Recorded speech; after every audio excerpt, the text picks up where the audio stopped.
Rahim. Assalamu alaikum wa rahmatullahi wa barakatuhu. May Allah bless you guys. May Allah reward you guys. Thank you very much for coming to join me here on the Arabic in 60 Steps YouTube channel. Hope you guys have an amazing day. Hope your week is productive so far. We're at the halfway point, Wednesday. Yes.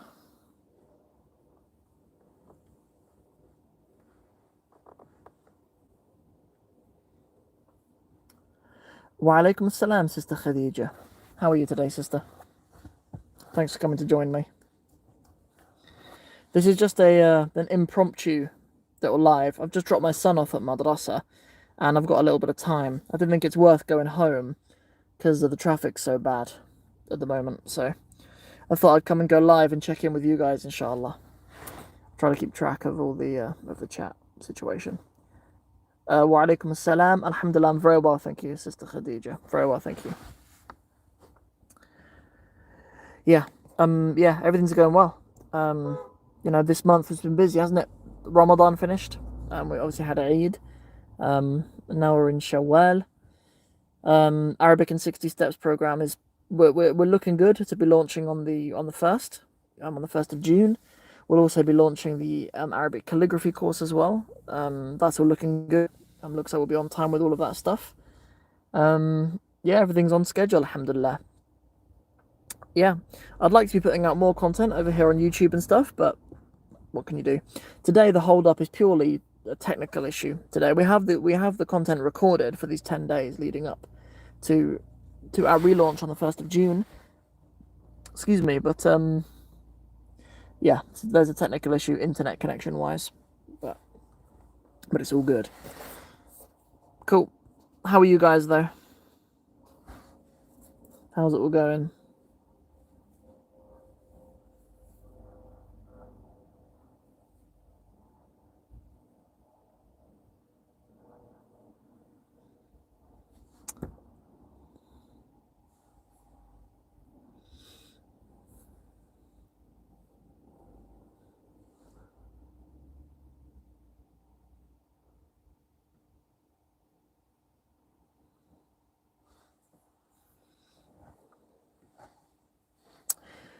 Our sister Khadija says, Alhamdulillah, I'm doing well.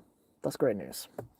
Every time I come to your channel, it's a bittersweet feeling because I'm becoming an English teacher. Alhamdulillah, I'm working a lot. It's really good. May Allah bless you, sis. But it feels like I'm not dedicating enough time to Arabic. Nobody is really dedicating enough time to Arabic, quite frankly.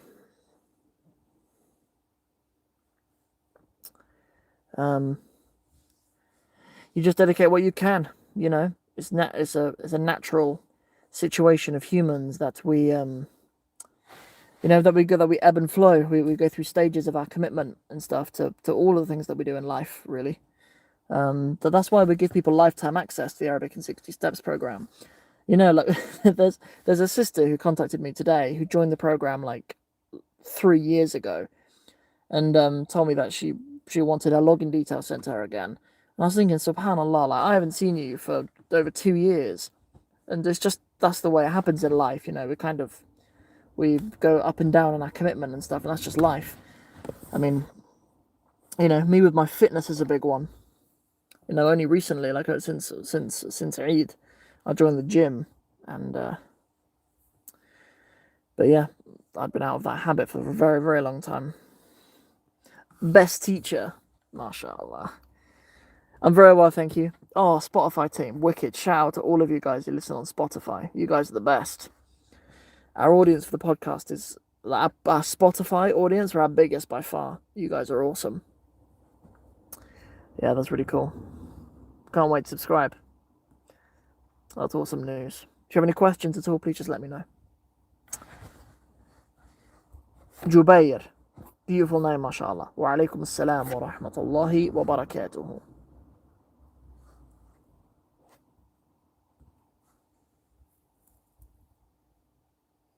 How's it going, guys? Who else has come to join me? Come on, don't you go quiet on me. Any of you guys watching but not commenting and not liking? Come on, guys. Hit the like button for me. We have 0 likes. Shameful. Shame on you lot. No likes. Good stuff. 2 likes. Good stuff. Thank you. Okay, good question. I know you studied in Palestine. You must be very, must be affected by everything going on there. You know, yeah, so I did. I studied in Palestine the academic year 2013, 2014. I studied in Palestine at An-Najah, Jami'at An-Najah in Nablus, which is in the West Bank. And I'm still in touch with some of my friends from there. You know, the thing is, though, like,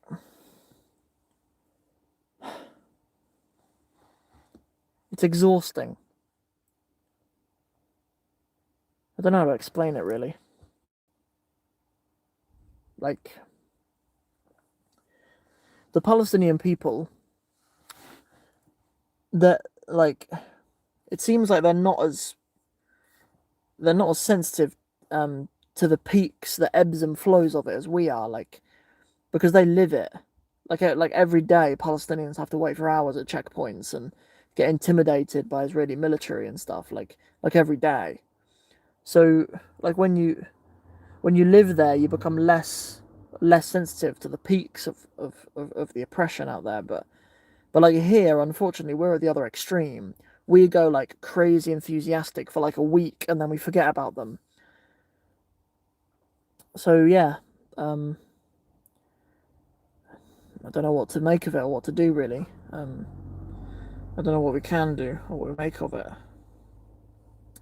There are some things we can do. Obviously, first and foremost, make sure that we are active in our dua.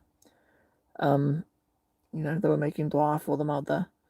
Something I'd like to do to keep people, people who often speak about Palestine. In some ways, it's more for themselves. Like they say, free Palestine. Sometimes there's a bit of virtue signaling going on about that they're so woke and involved in causes like this. But like what I'd like to do is take more time to educate people on Palestinian literature. I think when you like literature is so humanizing. I think like when you read novels and poetry from a certain culture and a certain people, like it really humanizes them. And I'd like to do more to share that kind of stuff because we've talked about some Palestinian literature here on the YouTube channel before. We've talked a little bit about A'aid ila Haifa, like the Return to Haifa. That's a novel by Ghassan Kanfani, who was a Palestinian author. He was martyred in like early 1970s. I feel like it's 1972, but don't quote me on that though. And then also Fadwa Tuqan as well, and the Tuqan family in general. Her brother Ibrahim, he wrote Multani as well, which is the Palestinian national anthem. We go through the Palestinian national anthem as one of the texts on the Arabic in 60 Steps program as well. By the way, we do it as part of our modern poetry unit. Yeah. Yeah, and then Fadwa Tuqan had a brother called Ahmed as well, but I don't know what Ahmed did though. He may not have been a writer. I'm not sure, but I know that her brother Ibrahim was.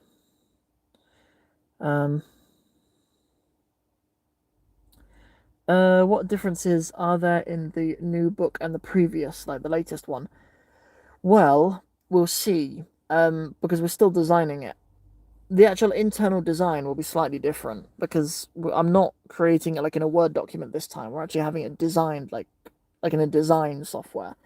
So aesthetically it'll probably be more pleasing actually inside the book. We may even, when we get to look at the numbers, when we get to publishing stage, we'll even look at how much it costs to print it in color. So yeah. So yeah, there will be a few differences, inshallah. We're planning on publishing on Amazon in June. Yeah, but it's always improving. Like, the best version of the program is the program the day before I die. Because we're constantly improving it.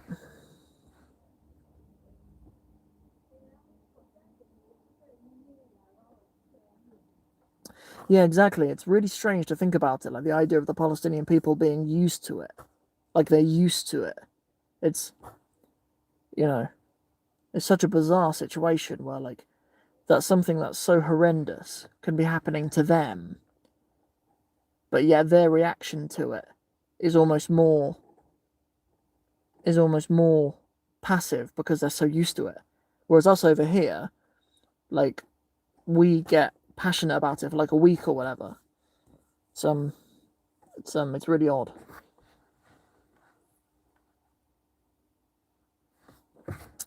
Yeah, exactly. Really good comment here from Jeremy, right? Like, um,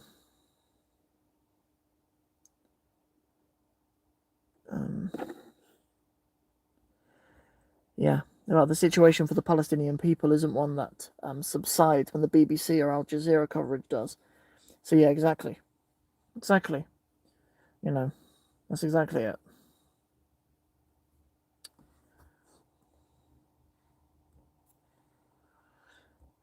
Is there tourism in Gaza?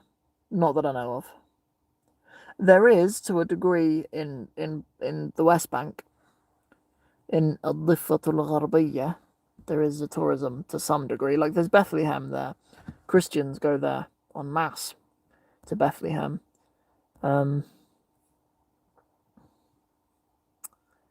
Yeah.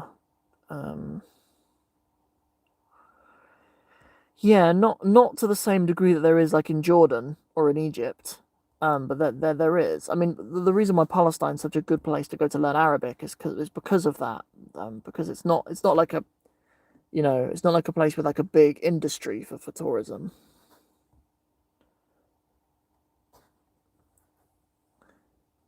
I have my Arabic PPEs coming up. Any tips? What are PPEs?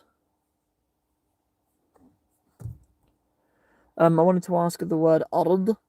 What would it look like if it had the letter dal instead of dad? It would be you'd say it like arid, something like that. Arid.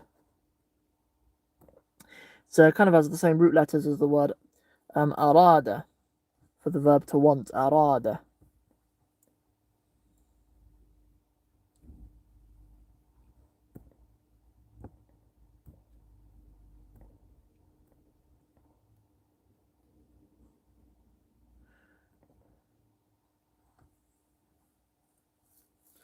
Oh right, your mocks. What, like for the GCSE or something?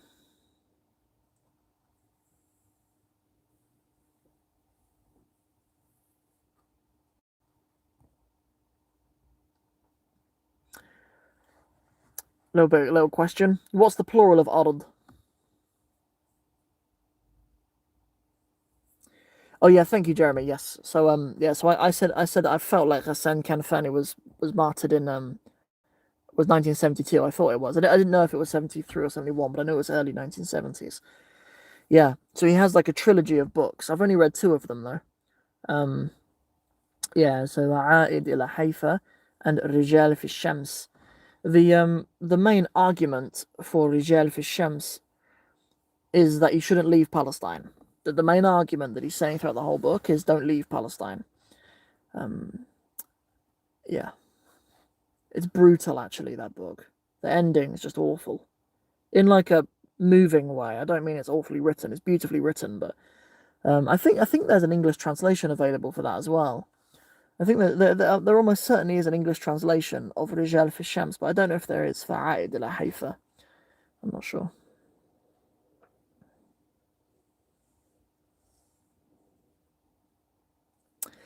Okay, the plural for the word ard. So aradi. No, it's not aradi. So okay, it's aradin. The plural is aradin. Why is it aradin? Well, with these words that end in a ya in Arabic, when they're indefinite, you can't put double dhamma or double kasra on it. Yeah, so you don't get aradiyin or aradiyun. You can't have that. So you have aradin. You have aradin for both the marfu' and the majroor. Aradin. So the plural is aradin.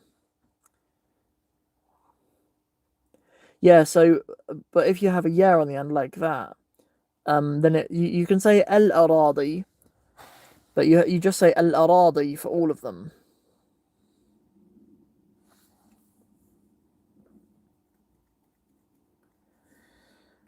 Yeah.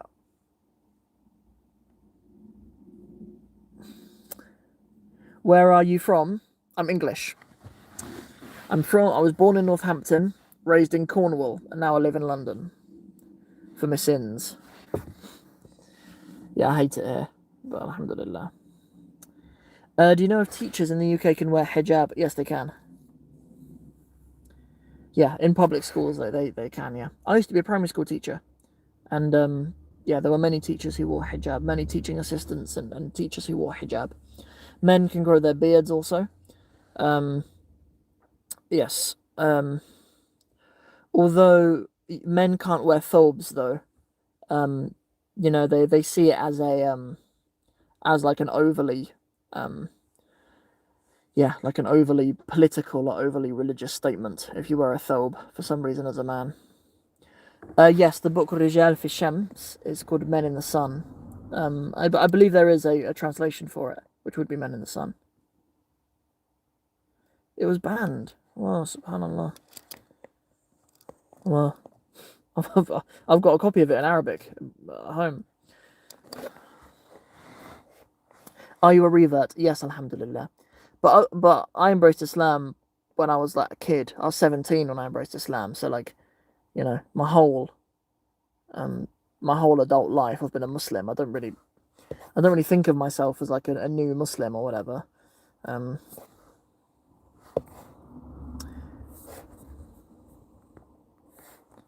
when you speak Arabic, what dialect do you usually talk in? Um أي لهجة؟ لا أستخدم لهجة. لا أتكلم اللغة العربية إلا الفصحى. I I only speak Fusha.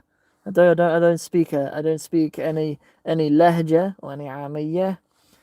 No, that's not really true.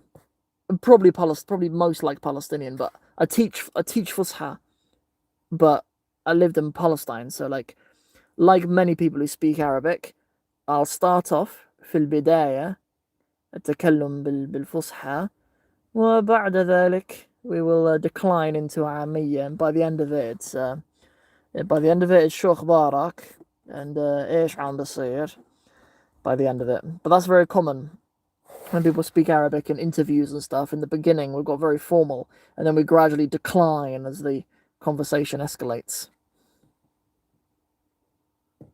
If you went to an Arabic speaking country, could you only speak in Fusha? You could, but you would be laughed at.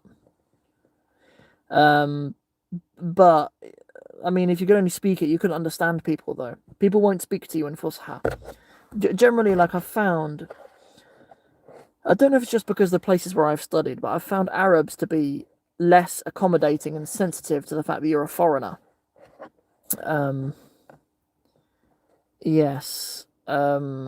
Like people have their dialect, their Amiyya that they speak, and even if you address people in Fusha, they will usually still reply to you in Amiyya. Yeah. So no, not really.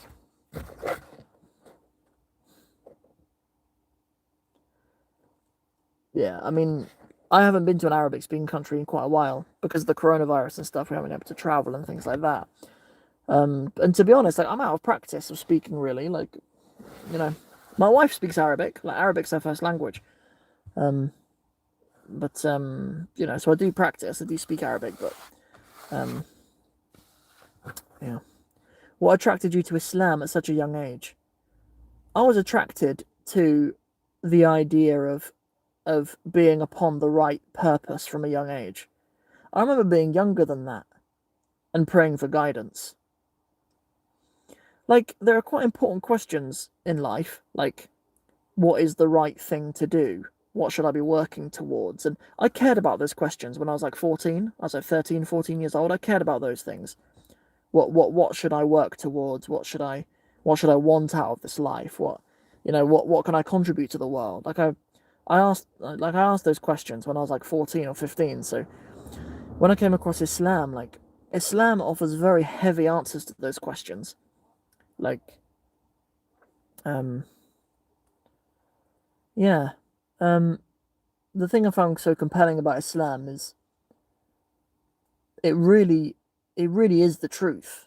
Like, I know all religions claim truth, right? But I found something so sincere about it from the Quran.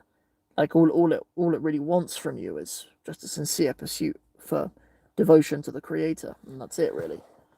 But I mean, I suppose another way to answer your question would be another way to answer that question would be just the Arabic language, really. Like the transition from like just learning about Islam at school and the college and stuff to actually like thinking like I want this, whatever it is, I want this, was from hearing just the melody of the Quran. I knew it changed my life. Like from the first time I heard a recitation of the Quran, I thought, man, this is serious business.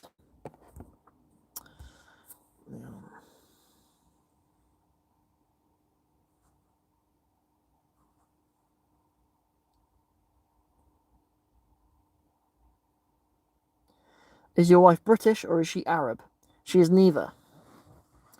She is Somali.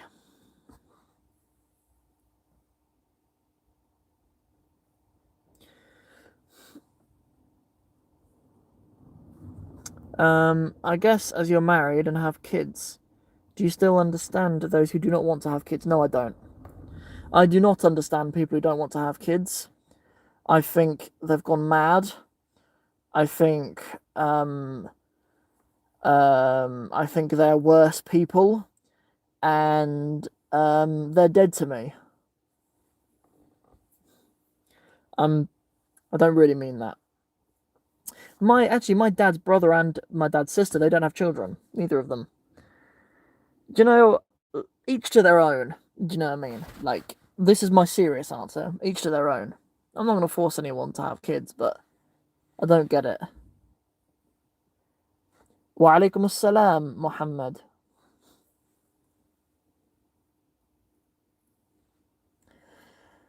Yeah. Yeah, I don't really know. I'm not entirely sure how to answer that question, but my answer would be, look, I'm not going to force anyone to have kids, but children are just the like hands down the greatest joy in my life. My children, like like, and also they it works out quite well that your children become competent when you're old. Like without children, what are you going to do in your 40, in your 50s, and your 60s and stuff? Your course is very expensive. That's a good one.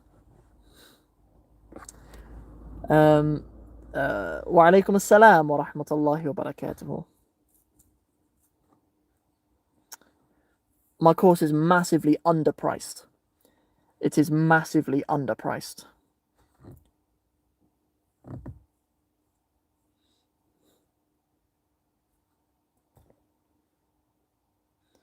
Oh, I don't know if I was making an economic argument. Like, yeah, well, I suppose I was in a way. I mean, I don't necessarily mean for them to provide for you. I as much mean just to, enjoy them having families when when you've got very old. Like life gets lonely as you get older. Like I'm only 28. I'm not saying like I'm an old man or whatever, but even just when you leave school and you leave like full-time education, you can get lonely out there, and having a family you know, is a beautiful thing. Yeah. What's up, Miami? I've been to Florida before. I was very little. It was like a um um yeah. Been to Florida. It was very little. It was like a Disneyland kind of holiday.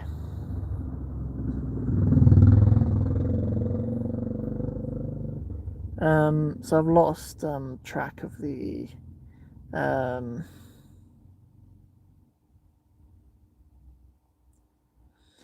Abdul Rahman, may Allah bless you.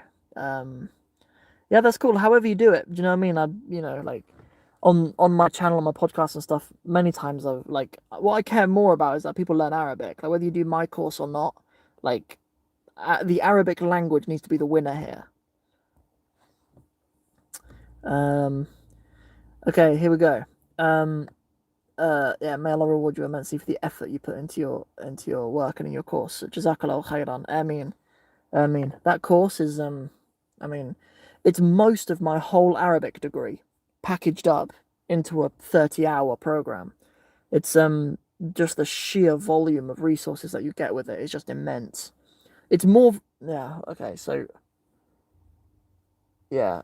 I was gonna say it's more valuable than my degree was, but I can't say that because I went to Palestine as part of my degree. So um and that like an experience of living in Palestine for a year can't really be packaged up into an online course. But I would say that all of the core material from my degree in Arabic is in that program.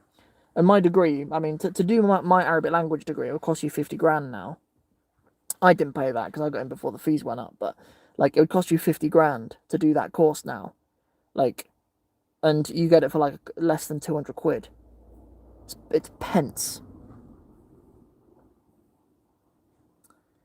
Um, where are we? What if your kid doesn't want to listen to you and just act stubborn? Um, so look, I have this problem with Yusuf, right? Like, Yusuf's 4. He doesn't want to do his homework.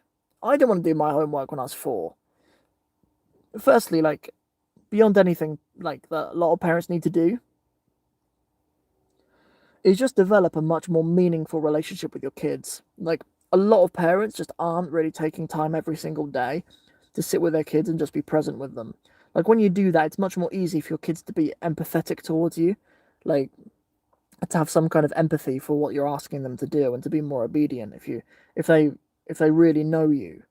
That's kind of the first thing. And then there are other tools like I find it really interesting that like unanimously across cultures, children often do things when you count down from 5 or whatever number, right? Like regardless of culture, like if you ask them to do something, you count down from 5 to 0. It has to be that way around, or else if you count from like 1, 2, you could be going on forever, right? But if you're counting down from 5, there's an end. And like Yusuf, and even Yunus as well, even though Yunus is only 1.5, like they don't know what happens at 0. Like if I asked Yusuf to do something, I was like, come and sit down to do your homework, Yusuf. 5, 4. And if he just looked at me until it got to 0, I'd be like, 0. Now what? Like we've never got to 0. But, you know, children tend to they tend to respect things like that. I don't know. Like I suppose it depends what age. Like I'm listening to your question about what do you do about your children if they're disobedient to you and stuff. Like, and I'm kind of interpreting it in my own context. And like with Yusuf, well, there just have to be consequences. Like, yeah, there have to be consequences for things like that to a degree. Like it's all imbalanced. Like how well do you really know your kid? Like you need to bear that in mind. Like there's some things that I do with Yusuf and I'm strict in certain ways that I don't think I will be with Yunus. Like because your kids can handle different things, but it depends on what it is as well. Like with homework, obviously I'm interpreting it with my situation because Yusuf's 4, but he goes to a private school and he goes to a madrasa, so he has loads of homework. So but when you're 4, I mean, even though the school want him to do loads of homework, like I'm not really that strict with him on it. When you're 4, like the kid's 4 years old, why is he sitting down doing 2 hours of homework a night? Like, get in the garden, mate. Look for frogs in the pond and stuff. You know, I don't know. I don't really believe in forcing kids to be incredibly academic at that sort of age.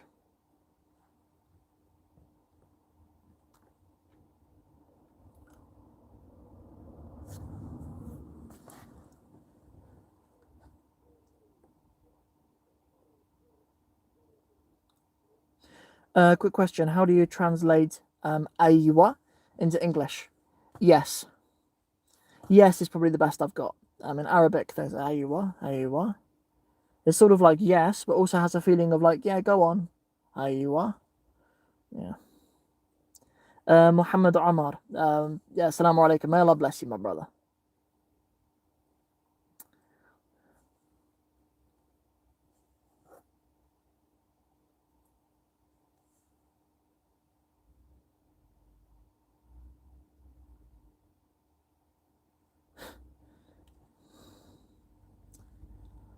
I'm a teacher, my course is only 30p per lesson.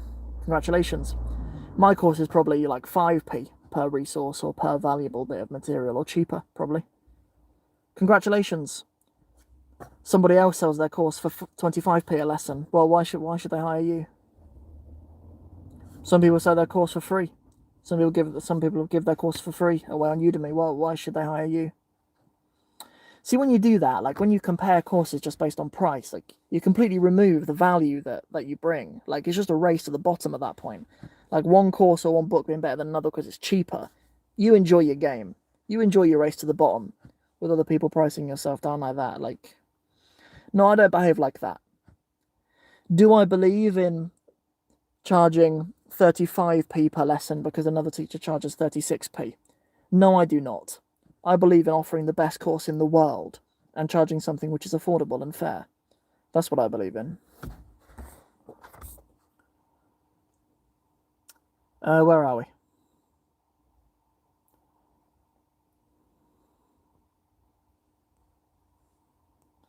What if a child doesn't want to give the remote to you, for example? So I would say, like, yeah, I would say be calculated in where you use your authority. Like I wouldn't make that a big deal at home personally. Like as a one-off. If there was constant defiance to do things, like, cause I do believe that parents should just have an authority in the home, and children by default should respect that.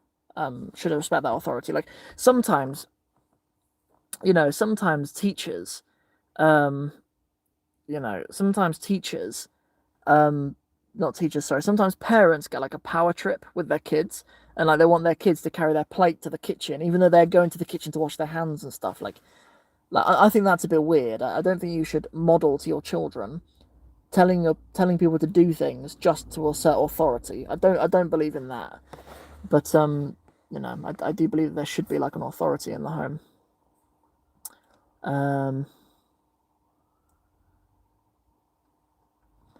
Yeah. Oh. Do you speak other languages? Yes. Puedo hablar la lengua española porque lo estudié en Granada.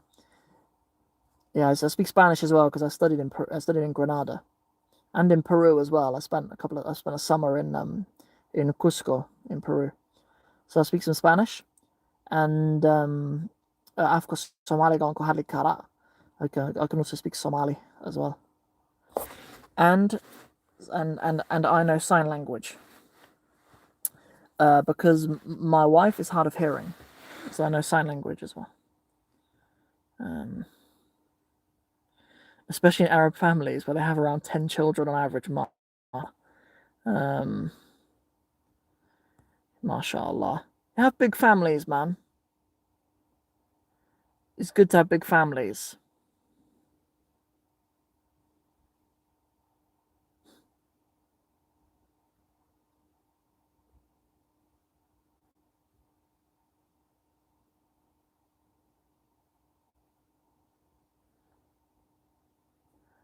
Where are we?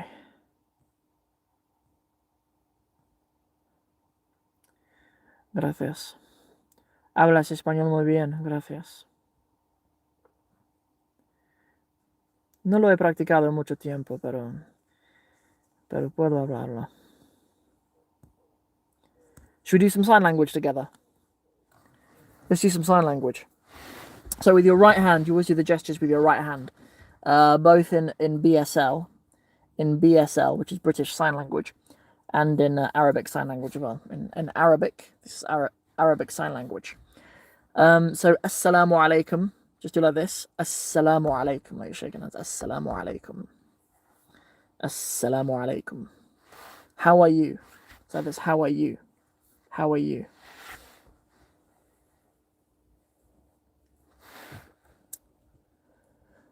Will I have to pay you to teach me sign language? Well, if I were giving you a 30-hour course with a workbook and I was providing a support structure for you to achieve your goals, it would be a steal for you not to pay me. But as I'm doing a impromptu video with no resources and completely off the cuff and no planning, and no marking, then no, it's out of me being charitable towards you that I'm willing to share some of my knowledge with you for nothing. So thank you me for my time. What's the hardest word? What's the hardest word in Arabic you've come across? I don't know, like the hardest to pronounce, do you mean? I'm not sure. I'm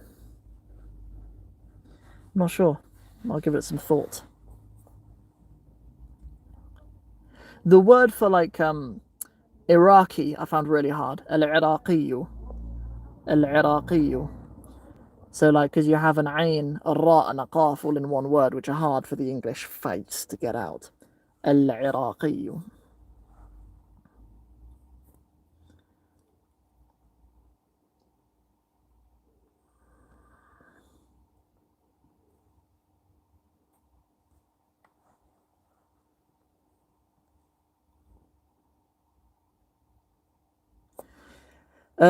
So Arabic is hard to pronounce for a lot of people. Are there signs in sign language? So no, there aren't. No, no. You just sign slightly slower. You know, that's a good question though. No, I'm not getting out my car anytime soon. I'm waiting for my son to finish madrasa. He's at madrasa. I don't live very far away from the madrasa, but there's loads of traffic at the moment. It took me ages to get here, so I thought I'd come on here and I'd check in with you guys because I haven't been live on YouTube in absolutely ages. So, um, is rolling the R, like the ra, important for pronunciation? Yes, I'd say so.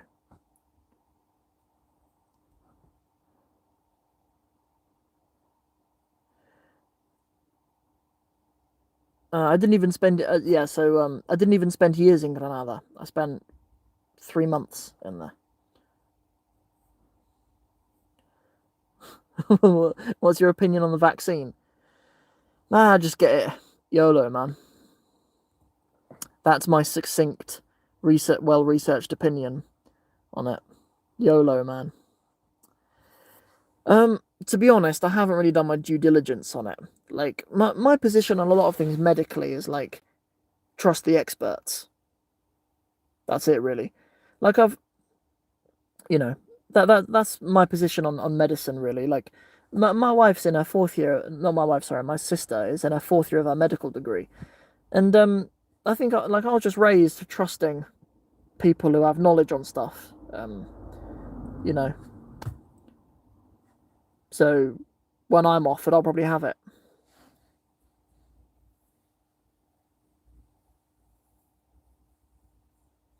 Yeah.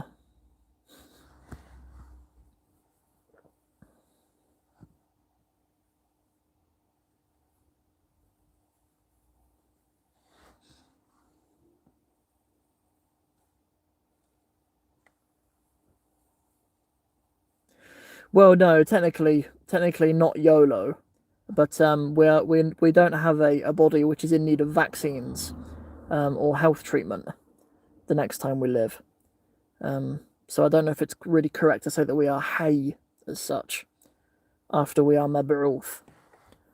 We are mab'uth, but we're not. But I don't know if we're really hay. Um,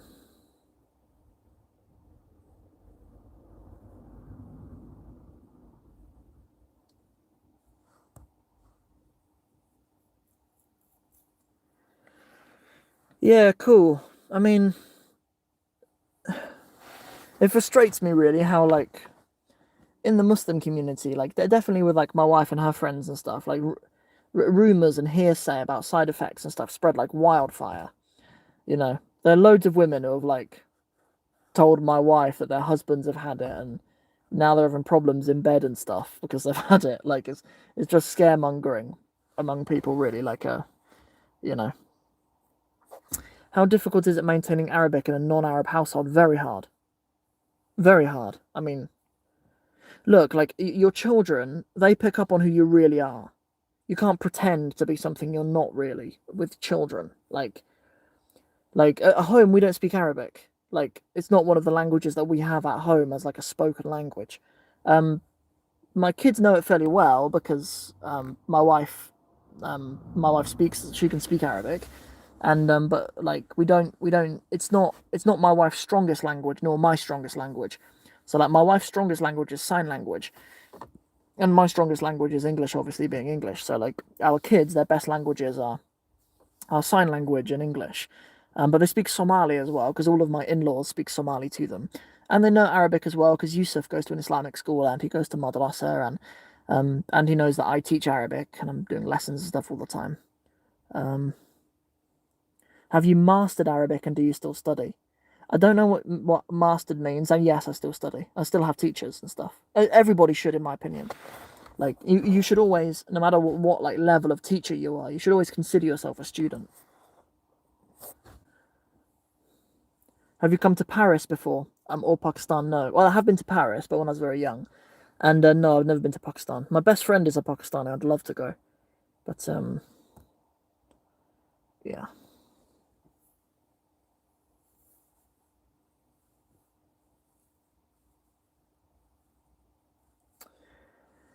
yeah. Oh, cool. Someone from Japan. That's cool. I've never been to Japan. My brother has. He loved it there. Um, yeah. So, what do you study? Usually, we do literature. Like with my teachers, we'll usually read various texts and just talk about them. That's how we like to do things. In my work, like I'm mostly interested in Arabic literature. Like the goal of the Arabic in 60 Steps program is to take students from like absolutely nothing, or in an ideal scenario, they already know the script, but they don't have to because we have a course for that. But if they already know the script, taking them from that stage to be able to read Arabic literature on their own. Yeah. Obviously, literature is a massive scope. Like we can't promise that students will be able to pick up um, we can't promise that a student will be able to pick up just any poem of al-Mutanabbi or whatever and understand it 100%. But like, if our graduates can sit with a dictionary and they can engage with a good chunk of Arabic literature, and get some sort of meaningful experience from it, then that's our goal. They can independently engage with Arabic literature. That's a huge blessing, really. We cover about 15 different texts in the program, and yeah, it's beautiful, really. But when students sit the exam and I mark the exam at the end, seeing them interact with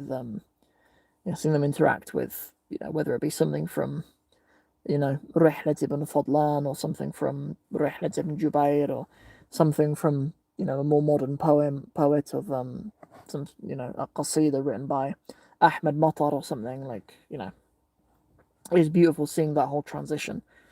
So yeah.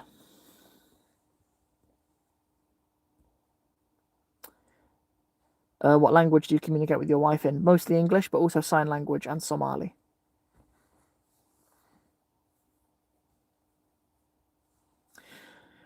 Yeah, I think if I did go to Pakistan, I think I would almost definitely go to Lahore, almost definitely. Um, yeah, almost definitely. But my friends are from Kashmir, though. But that's a whole different kettle of fish. You're doing Japanese literature. That's wicked. That's so cool. How long has Japanese had like a writing culture for? Like when you study Japanese literature, what's the timeline like? Like with Arabic, the timeline's about 1,500 years. Like, yeah, it's about 1,500 years. Like anything before that is probably speculation. But yeah. So it's about 1,500 years we have like well recorded Arabic from. But what is it? What's it like with Japanese? Do studying modern or ancient for Arabic? Well, we call all of the standard Arabic. We just call it standard Arabic, and it's pretty much the same. Um, I would say most of it is modern. I would call most of the Arabic we do in the Arabic in 60 Steps program modern standard Arabic. Um, yeah. Oh, subhanAllah, yeah, may Allah help you. Yeah. Oh, mashallah, we've got Pakistanis in here. We have Pakistanis in here. How many Urdu speakers do we have in here? Mera naam Sam hai. Yeah, that's a good one. Aap se mere khar khushi hoy. That's one I learned as well. Yeah. I I started watching some of these like Pakistani dramas because I wanted to pick up some Urdu. Shout out actually to shout out to sister Sabrina from Urdu Sikhiye. There's a really cool podcast called Urdu Sikhiye, and just means learn Urdu. Um, yeah, Urdu Sikhiye. She's got this really cool podcast. I have a Patreon as well with cool resources and stuff too. Yeah, so I've got a couple of students who speak Urdu as well. Like students who are on the exclusive program who get like one-to-one contact with me. Or like well they're usually in classes of two, we usually put them in. And they know so many words. Like there are just words that we do in Arabic and they'll be like, yeah, it's the same in Urdu. There's loads of them. Yeah. Zarurat for like a necessity or something. Um Actually I know the word intizar. It's like the Arabic intizar.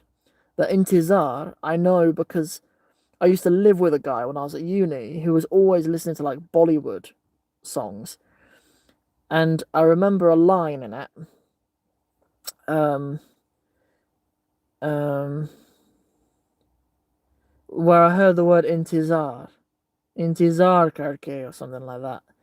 But the word intizar, I remembered it because I was asked like intizar in Arabic. Yeah. So like, um, oh yeah, there's tons of them. Yeah. Yeah. Tarikh. Um, Musibat, the word musibat, like a disaster or a problem or something. Um, yeah, it's from this really catchy song. Dillegalia, my name is Akarke or something like that.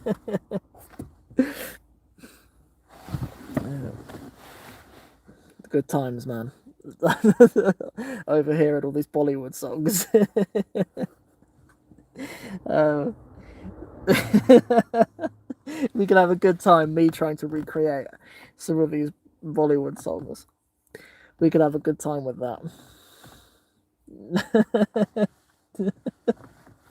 Yeah.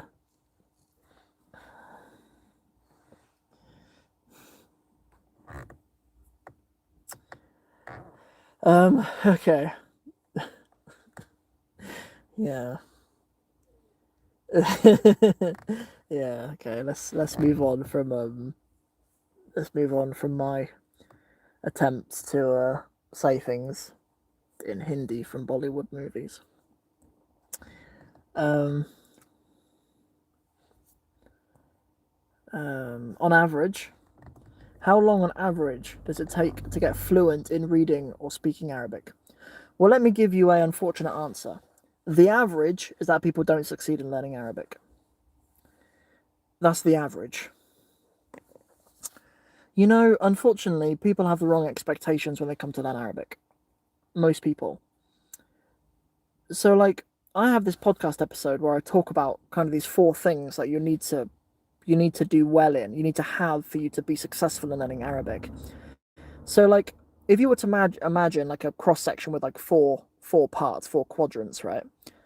Like, and you need to rate yourself out of 10 for each of these four things. Okay. So the first one is how much effort you're going to put in.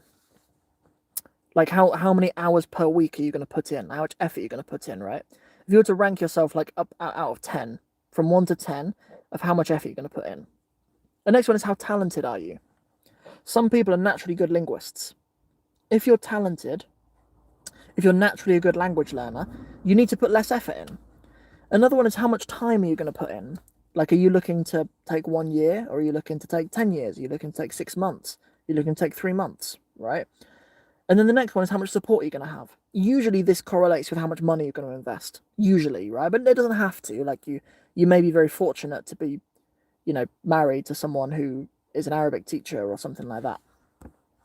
So like if you think of those four things and you rate yourself, like it's really difficult to rate them accurately, but I would say out of those four things, if a total of them is less than 30, you won't learn Arabic. So like let's say like if in terms of how hard you're prepared to work, like how much effort you're going to put in every week, if you rank yourself at like a 5, I'll put a couple hours in here and there, maybe. And may not even be consistent. Let's say like a 5 in there. How talented are you? Like, I don't know, let's say like you're an adult, like you're not a kid anymore, you're not really like you don't have the same like neuroplasticity that you did when you were younger. Like let's say like a 6. You'd rate yourself like a 6 out of that. So far you've got 11 out of 20. And then out of how long, let's say you're very ambitious, you want to learn Arabic in a year. So you want to learn Arabic in a year, being averagely with average talent and with average hard work. And then you also have like let's say you give yourself like a 5 or a 6 out like for support. Is they prepared to spend a little bit of money on a resource, maybe, or whatever. Like all of that adds up to like 21. Not good enough. At that rate, it will take you won't live long enough to learn Arabic at that rate. Like your curve of improvement, maybe you could learn Arabic if you live to be 300. You could learn Arabic at that rate. But people don't live to be 300 anymore, right? Look, so you need to rethink. You need to rethink what your commitment is. You need to rethink what your strategy is a little bit. Let's say like if you improve all of those though, like if you are a very talented, or actually let me do it another way. If you say you don't have one of those, let's say like in my case, you're a horrible natural linguist. I don't think I'm a talented linguist naturally. Like I didn't get into languages until I was much older. Like I was like 16 when I got into languages. So like I'm like if you are a natural, talented, gifted linguist, you pick it up earlier than that usually. So like I'm not an especially talented linguist, right? So I rank quite low on that. So I need to accommodate. I need to compensate for that in the other ways. So like I'd rate myself 10 out of 10 of how much I'm willing to invest to get support. I nearly died a few times. I travelled to Palestine and Egypt and stuff. I travelled in Jordan to go and learn Arabic. I left my home. I spent 13 grand in fees alone for my university degree, and moved house to multiple cities to go and learn Arabic. Like I had to compensate for the fact that I'm not a very good natural linguist, massively with how much I was willing to invest. And then obviously in terms of like how much I was going to put in a week, like time wise, throughout my degree I was putting in 40 hours a week. It was like a full-time job, for me to learn Arabic. So so if you don't rank high on one of those other things, like if you're talented, how much effort you're going to put in, how much time you're going to allow for it, and how much effort and how much support you have. Like if you rank very low on those other things, you need to accommodate for it somehow. So you guys are having a conversation in French, I think. So I've just been ignoring you, but yeah.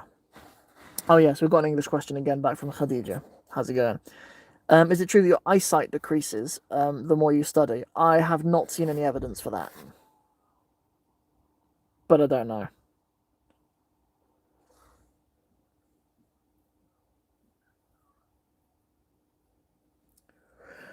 Okay, really good question.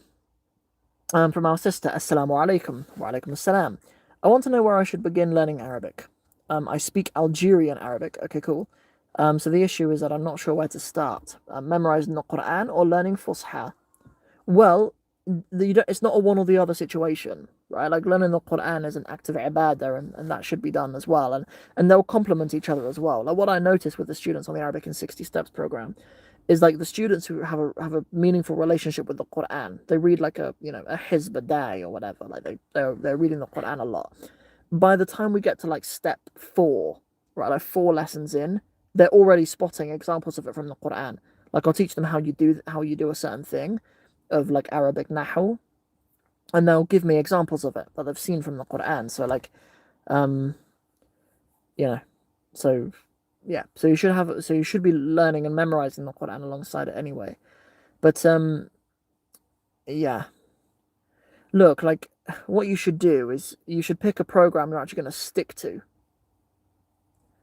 That's what matters. Do you know what I mean? Like there's no point there's no point in spending money on something you're not actually going to do. The best program for you is one you're actually going to do, which is why I'm so proud of our course, because for like an online course, we have a really high completion rate. Like many students really see through to it because I offer support myself, and because the program's so accumulative. Like, when you do every single lesson, you've benefited so much from your previous lessons. So, like, students, when they see the rewards of that, students are really motivated by it. So that's something that we really focus on and we're really proud of.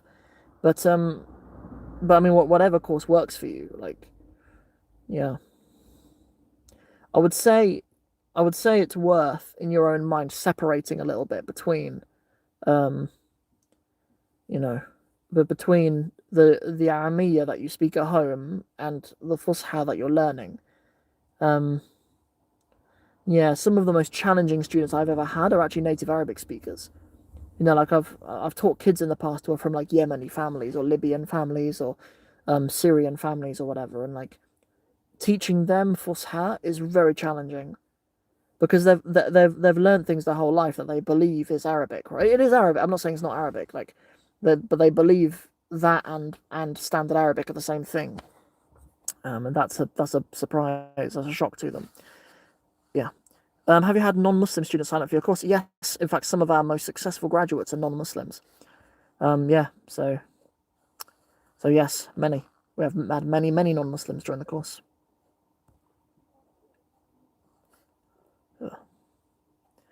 Hello. Can you give me a way to grab vocab fast? Yes. It's all about context for me. Like, I'm not a big believer for my own personal strategy for learning Arabic. I'm not a big believer in flashcards or vocab lists. I offer them for my students because you do you, right? Like if it's something that, it's not a massive amount of effort for me to make decent vocab lists for the students and stuff.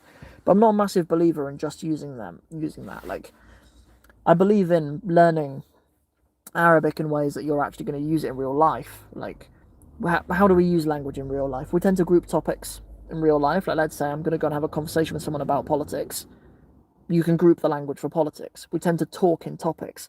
So learn like that. Learn a list of maybe 20 words or something, and then put it into context. Make sentences that you will really use in your real life. And sometimes also, like, sometimes you can use the strategy of making things a bit abstract. Like, think of a really strange, weird story in your head with the words you want to learn. Like, let's say you want to learn the word tree, car, sign, cloud, rain, and pasta, right? I don't know why. Like, let's say that's your vocab list for whatever reason. Just make a really bizarre story about how you had parked your car under a tree and pasta started falling out the tree. So just something, the weirder the better, to be honest. Like that'll make it easier to actually remember it. Maybe we should do a few videos like that on the YouTube channel. I'll just take a vocab list of like 20 words, and I'll teach you guys how we'd make like a weird story out of it for you to memorize all of it. That'd be quite cool. Yeah. Yeah. So oh wait. Hey Sam, I'm currently learning verb tables. Your video was so beneficial on sound verbs. Awesome. That's amazing news. How is Quranic Arabic different from like spoken colloquial Arabic? And do all Arabic people understand the Quran fully? So native Arabic speakers from a very young age can access a lot of the Quran, yes. So like 5 or 6 year old Arabic speaking children can access a lot of the Quran. Yeah. But not fully though, like not 100%. Like there are some words in there that are that are specific, that are very common. Like a word like mudahammatan from Surah Al-Rahman. I have never heard the word mudahammatan used outside of that. I've never in my life seen it. Like it's, that word isn't even one of the 10 verb forms. Like it's beyond that. So like, you know, like Arabs who are well educated in the language might look at that word and realize that it has the same root letters as the word edhem, so know that it's to do with being dark or black somehow, or and they'll probably recognize this any ending on the end, so they know it's referring to two things. But the word mudahammatan, like, native Arabic speakers, they may not even know what that word is if they hadn't studied it.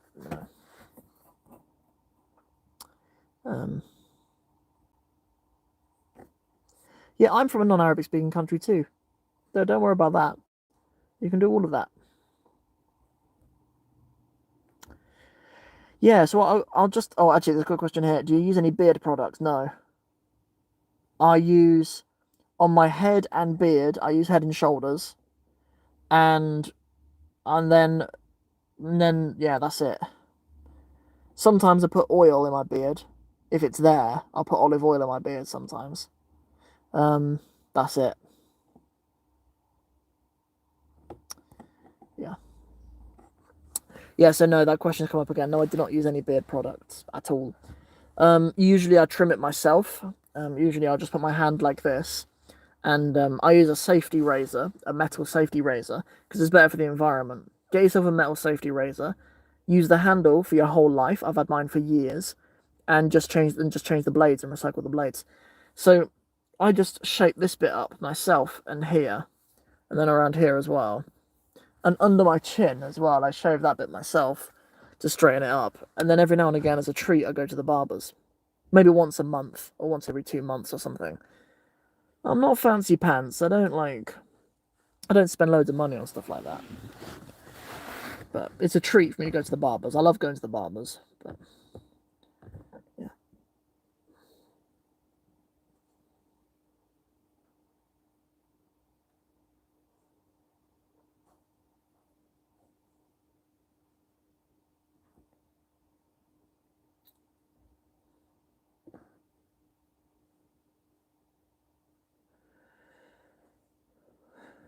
Okay, Muhammad Maher. Nice. As a native Arabic speaker, I can say there are several words in the Quran that I wouldn't have understood on their own if I didn't know the context behind these verses. Yeah, of course. Would you agree with me that the word in Surah Al-Rahman, mudahammatan, is an example of that? Like I'm not an Arab, right? But like from the Arabs that I know, and from speaking to so many Arabs in Arabic, I don't know if they would have I don't know if they would understand that word from Surah Al-Rahman without having studied it in a tafsir and in its actual context like that. So yeah, yeah,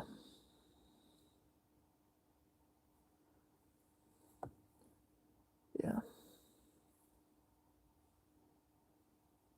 yeah, exactly, yeah, yeah.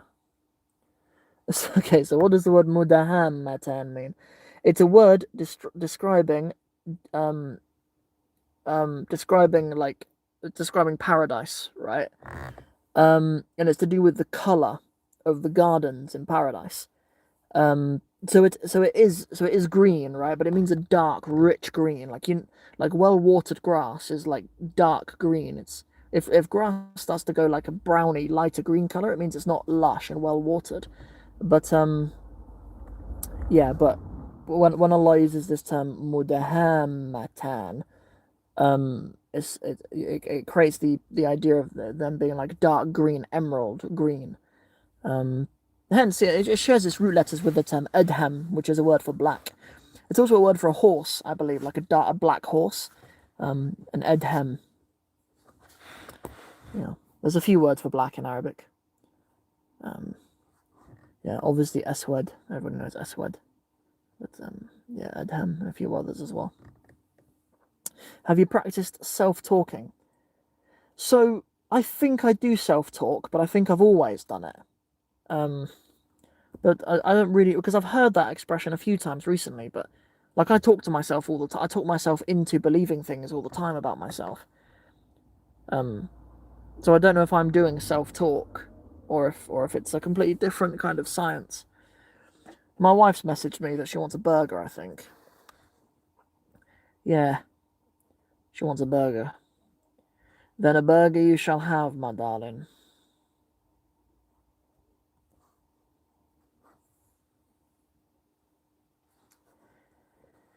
Yeah.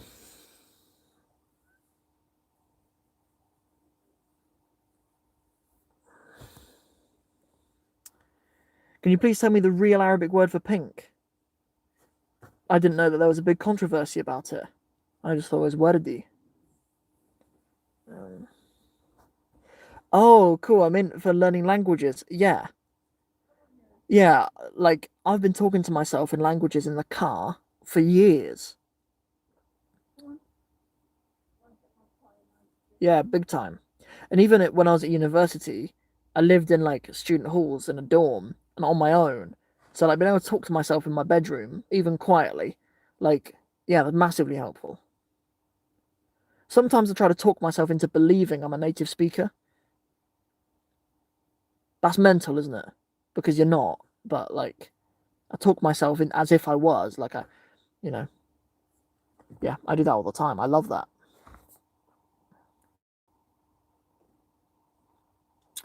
But a question actually about colors. The real word for purple.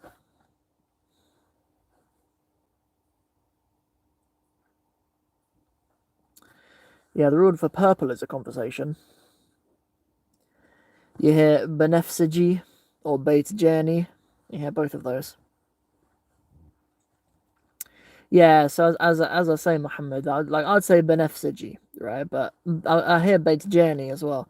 Bait journey though is a little bit like how we use the word orange in English, isn't it? Like it's a fruit, it's a food that happens to be orange, so we take the color from it. Yeah, benefsiji. Yeah. Um, Khadija says you are a native speaker, or could be mistaken for one. Arabs know I'm not. No, Arabs know that I'm not. Like I'm not an imposter. Like I know Arabic and I know the content I teach in my course, but when you learn another language as an adult, like you never sound like a native speaker. But as well, like I don't think with Arabic, I've never felt a pressure to feel like a native speaker. Like I feel as a Muslim and going to Arabic speaking countries, I'm confident in the fact that I'm a non-Arab, but I've learnt their language and I'm a guest in their country. Like that's a really honourable position to be in as an Arabic student. Like I know like when I learnt Spanish, I remember people saying to me like as a compliment, like, "Oh, I think you were Spanish." And I remember feeling like that's a real compliment in other languages, and it should be a goal that you could be mistaken to be one of the people. But with Arabic, I've never felt that pressure. I've never even felt that. I've never even seen that as incentivized to speak Arabic to sound like an Arab. That's not the reason why I learn Arabic. In fact, like I feel like in a way there's more honor in being a non-Arab and having tried my best to learn their language and I'm a guest in their country. I think there's a beauty in that. So even like that's even a question about even learning Arameya. Like I don't really put a pressure on myself when I'm in Palestine to speak Palestinian Arameya or in um like I don't put a pressure on myself to really speak the Arameya of that country. Like I just speak in Arabic the best I can. Um, you know, and I just think there's an honor in that because that's what you are. Got another question. Cool. Is the Somali language similar to Arabic? In grammar, no.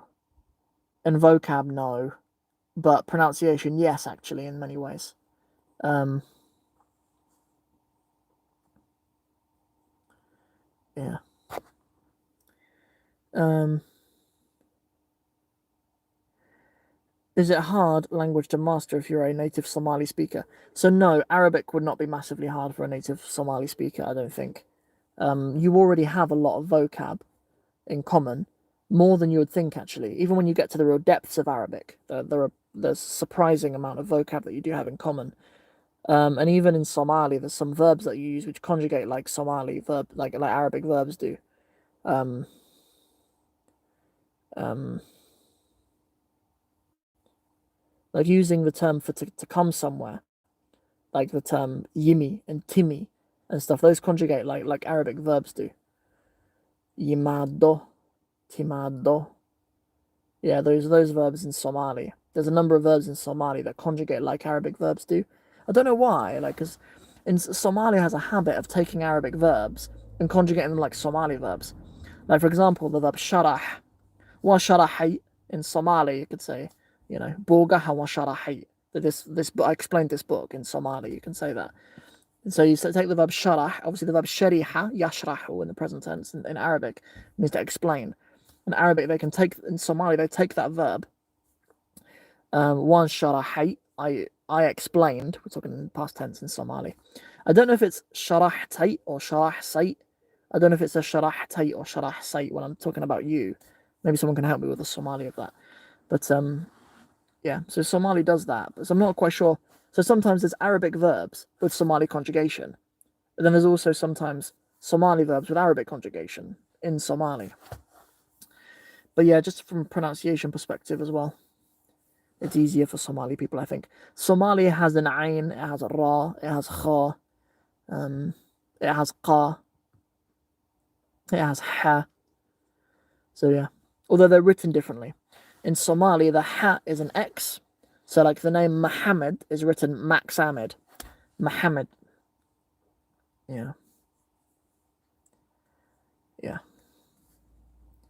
And the ayn is written with a C. So the name Omar is spelled Cumar. Omar. With a C. Yeah.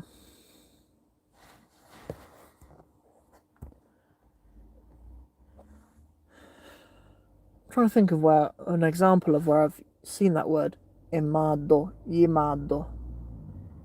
There's an ayah where Allah subhanahu wa ta'ala wahakudahiyay. I'm just going to say this in Somali, by the way, for you guys who wonder what I'm saying now. It's because I'm trying to find a word as an example of the use of this yimad. Allah subhanahu wa ta'ala wahakudahiyay. Kuwa haqarana yohadu din la yimad do fasiqwar. Hubsada si aidan dar udibin ogan sholaan markasna ashalaydan wahafashed. I think there's a yimad do in there.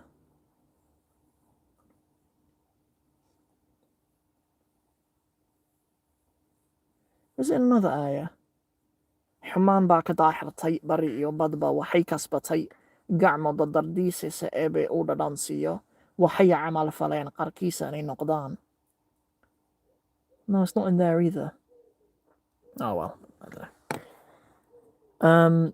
Your sons Yusuf and Yahya. Yunus. It's Yusuf and Yunus. Yeah, Yusuf and Yunus. Yusuf is the oldest, the one who's 4, and Yunus is the little one. Timothy, wa alaikum assalam. How you doing, Timothy? Timothy is one of the OGs of the Arabic in 60 Steps program. So yeah, good to see you, my friend.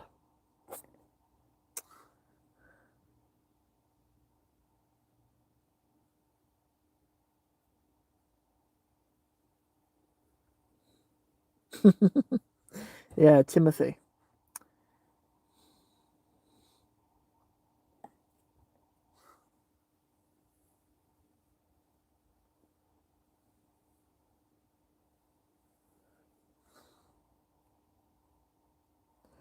Do you have a daughter as well? No, I do not. I just have 2 boys. Yeah. Yeah. I always kind of, in my head before I got married, I wanted a son and then 3 daughters. That was what I kind of had in mind. I wanted like an oldest boy. Quite frankly, like I wanted to want to do sports with and stuff. For completely selfish reasons. But I think having girls makes a man out of you, man. Like when you have girls, I imagine it completely changes just how the respect you have for women and womanhood in general. Like, I imagine anyway. Like I can imagine if I had a girl, it would seriously make me much more conscious of how I talk about women and stuff generally. I think. I'm not sure. Obviously, regardless, we should be, really conscious that we're respectful of everybody, obviously. But, I think sometimes if there can be like, between men, even it doesn't always have to be like filthy and stuff, obviously. But sometimes there can be kind of like locker room type talk among men. I feel like it would really make a man out of me to have girls. Yeah, that's what I feel anyway. Like my son Yusuf, he would love to have a little sister. I was talking to him today about it, actually when I was driving him home from school. He was saying, when I have a little sister, and I said, what if Allah gives you another little brother? He was like, no, thank you. he's sick of the idea. I think it's because his little brother Yunus gives him so much trouble. So he thinks it'd be nice to have a little girl. I remember, like, I've got a big brother, Jack, and I've got a little sister called Penny. And I remember, like, Jack and I, when we were younger, I was 5 when Penny was born, so Jack would have been 7 or 8. And I remember we really wanted a sister. We did not like the idea of having another boy in the house. I don't know why that was. I don't know. I think we already had just enough boisterous, you know, energy around us, and we just thought having another boy would just be more of a threat. But, yeah, I don't know. I'm speculating, really. But I remember at the time we wanted a little sister, and I think that's similar to why Yusuf wants a little sister. Yeah, but yeah, no. The answer though is no girls yet, no little girls yet. Yeah, we'll see though, inshallah. My wife definitely wants more children, and unfortunately, Allah gave her rights, so it's no good, is it? Women having rights, but. Yeah, unfortunately, Allah's given the women rights. So if she wants a daughter, if she wants children, I have to give them to her. Fancy that, eh? Fancy us being in a situation where women have rights.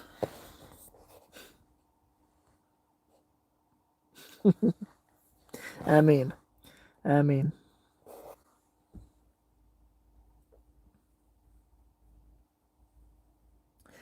Here's a really good question, Timothy. So thank you very much for this question. Sam, have you thought about doing an Amiyya course? Is that something you'd feel qualified to teach? No, but yes anyway. so no, I don't really feel qualified to teach it, but I would like to do something, not on my own. Like if I could collaborate with someone who teaches who speaks Palestinian Amiyya, it would be Palestinian Amiyya. That's the only one I'd do. Like it's the one I'm most familiar with. I understand Palestinian Amiyya very comfortably, and I've got tons of notes on it as well. When I was in Palestine, I remember learning so much, like just like little things people would say to me in the market and stuff like that. I learned so much beneficial knowledge in Palestine, and I made really extensive notes on it, like for the whole year that I was there. So I'd really like to just edit them and publish my notes on the Palestinian dialect. So yeah, so we'll see about that. And I also found generally, like in Palestine, people's Arabic is very close to Fusha, relatively speaking, right? Like, you know, in Nablus anyway, like in Nablus, I found the way people speak is still accessible for people who have a grounding in modern standard Arabic. Not outside of the cities, like sometimes outside the cities. I went to a masjid outside of Nablus, maybe half an hour drive outside of Nablus, right? I was in the masjid, I come out the masjid, and someone comes up to me and says, El Chilibwain. He comes up to me and says, El Chilibwain. What's that? What does that mean? Only half an hour outside of Nablus, he comes up to me, someone who, like, I don't think I look Arab, right? So like, he comes up to me, El Chilibwain. What on earth does El Chilibwain mean? Okay, so what he meant to say to me is, Ain el Kelbu. Where's the dog? Right? Because he had a pet dog and he'd lost his dog. Right? Yes, okay, so Muhammad Mahad is a native Arabic speaker, so he understands that, right? But how do I understand that? At this point, I've done 2 years of Fusha faqat. I only know Fusha, right? So he's come up to me and he expects me to know that there they say chelib for a kelb. Now I'd be fine with it because my wife grew up in Riyadh and she speaks Saudi Arabic and she says atrocities like Chef Halich to her friends. She commits atrocities against the Arabic language like that. So I'd understand now where this chair comes in, but yeah. And Wayne as well. Like, okay, so Wayne isn't too unusual, right? Like I was familiar with the Wayne situation. That, you know, in Sham they use Wayne instead of Aina, just like how the Egyptians say Fain. I was familiar with that, but I was not familiar with the Chelib situation. Let me answer a few more questions. Then I need to go, inshallah, because my son's going to be coming out of madrasa in a minute, so we need to go, inshallah. But this has been really good. We picked up. We got some good questions. Doesn't the Palestinian dialect drop the calf? Yes, or just, well, the calf gets gets mistreated in a number of ways in different dialects. Actually, in Egypt, they're most familiar for just turning the calf into a sound. You get words like de'a, meaning a minute, or iraya to mean reading. De'a. Yeah. 20 دقيقة. 20 minutes. 20 دقيقة.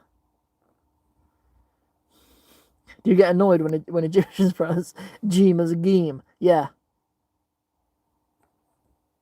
Yes, I do. Yes, I do. Um. Uh. Cool. What else we got? Well, I'll do one more question, inshallah.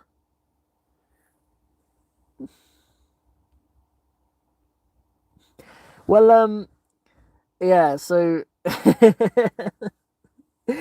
no, like, I actually really like Egyptian. I actually really like اللهجة المصرية.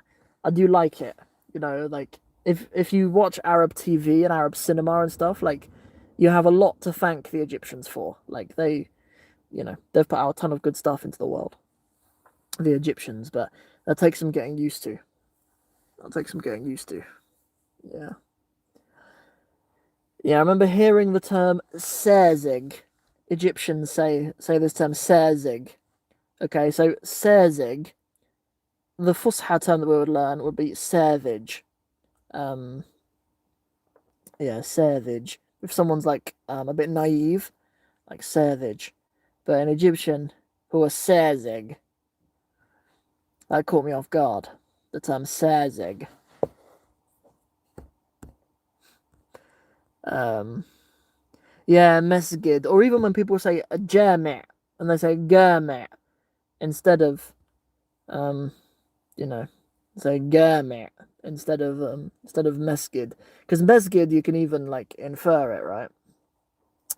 Yeah, but I've known people getting into very bad habits after going to Egypt, changing their genes even when they recite the Quran. You know, if you recite the Quran with Geem, that's a problem. When Negamu wa Shagaru Yasgudan, you end up with some mashakil, some problems. When Negamu wa Shagaru Yasgudan, that's a big problem.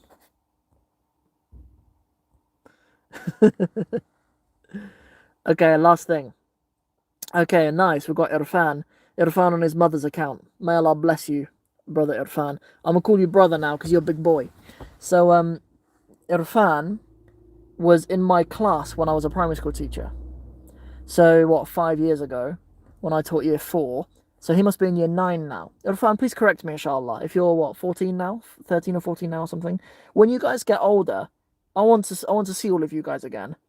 Like, honestly, I can't explain to you guys how much I love those kids. But when I first graduated and I first got married, um, my first job was as a primary school teacher, and man, the intensity of relationship you build with those kids is it's beautiful, man. Like, I still remember calling out the register and Irfan saying, "Yes, Mr. Burr, here, Mr. Burr," in the mornings. I remember all of your voices from calling that register every morning and hearing you guys. Like, it was yeah, yeah, I miss you guys, all of you. I don't even want to start reading your names off because I don't want to leave anyone out. But yeah, all of you guys who are in my class, man, I miss all of those kids so much. I ask that Allah bless all of those kids. Yeah, yeah. When you guys get older, I'd like to meet some of you guys. I'll try to organize something. And yeah, when you guys get a bit older, I don't think I'm allowed to now. Well, to be honest, I probably am, but it's a bit weird, a 28-year-old bloke meeting up with a load of 13 and 14-year-old kids. But when you get a bit older or something, inshallah, we'll do something cool.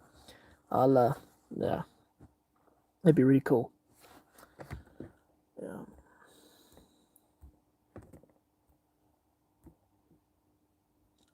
Okay, guys, I really need to go because I need to pick up my son. But it's been really nice to speak to you guys. May Allah bless all of you. We'll try not to leave it too long until next we do so some kind of live. And yeah. Cool. Irfan as well. Do you mind doing something for me if you're still there? Tell some of the other guys who were in our class, that were in Mr. Burr's class, to follow my YouTube channel. It's not illegal for me to do that. I don't think it's their choice. Their choice. I'm not coercing them. Their choice. They follow my YouTube channel or whatever, because I'd love to keep in touch with some of them. Or if they're old enough that they have their own smartphones and stuff, follow me on Instagram. It'd be really cool. I'd love to speak to some of you guys and just see how you guys are doing. It'd be really cool. All right, guys. Assalamu alaikum. May Allah bless you guys. See you guys soon. Assalamu alaikum.